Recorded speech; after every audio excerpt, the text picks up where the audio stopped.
గత ప్రభుత్వంలో అరాజక పాలన చేసిన, రాక్షస పాలన చేసిన ఈ రోజున కూటమి ప్రభుత్వం ఈ రోజున వచ్చిన ముప్పు కార్యక్రమంలో సుమారుగా 600-200 కోట్ల రూపాయలు వేరే పార్టీ కూడా ప్రతి ఒక్కరికి నష్టపోయిన వారికి 10 రోజుల్లో వేసిన ఘనత ఏకైక పార్టీ కూటమి ప్రభుత్వం తెలియజేస్తున్నాను.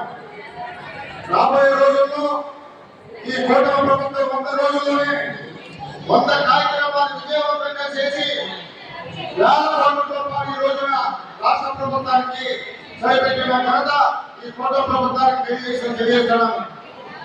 ఈ రోజున అమరావతికి 15 లక్షల కోట్లు, ఈ రోజున 15,000 కోట్ల రూపాయలు అమరావతికి ఇవ్వడం జరిగింది. 12,500 కోట్ల రూపాయలు పోలవరం ఇవ్వడం జరిగింది. ఈ రోజున నేషనల్ గవర్నమెంట్ కూడా వేల కోట్ల రూపాయలు సెంట్రల్ గవర్నమెంట్ మన కోట ప్రభుత్వం బీజేపీ ప్రభుత్వం నరేంద్ర మోడీ గారి నాయకత్వంలో ఆంధ్ర రాష్ట్రంలో కూడా పోయిన ప్రభుత్వం అరాజక పాలన వల్ల రాష్ట్రం అంతా కుదేలైపోయింది. ఈ ప్రభుత్వాన్ని మొట్టమొదటిసారి మొదటి క్యాబినెట్ లోని వేల కోట్ల రూపాయలు ఇచ్చిన ఘనత మన పెద్దలు గవర్నర్ నరేంద్ర మోడీ గారికి దక్కిందని తెలియజేస్తున్నారు. రాబోయే రోజుల్లో జనసేన, బీజేపీ, తెలుగుదేశం ప్రభుత్వం ఈ కూటమి ప్రభుత్వం పేరు రావాలంటే గ్రామాలని ఐక్యతగా ఉండాలి, గ్రామాల సహత్యం ఉండాలని చెప్పి ఈ రోజున డిప్యూటీ చీఫ్ మినిస్టర్ గారు పవన్ కళ్యాణ్ గారు ఒకే రోజున అన్ని గ్రామాలకు కూడా గ్రామ సభలు పెట్టడం జరిగింది.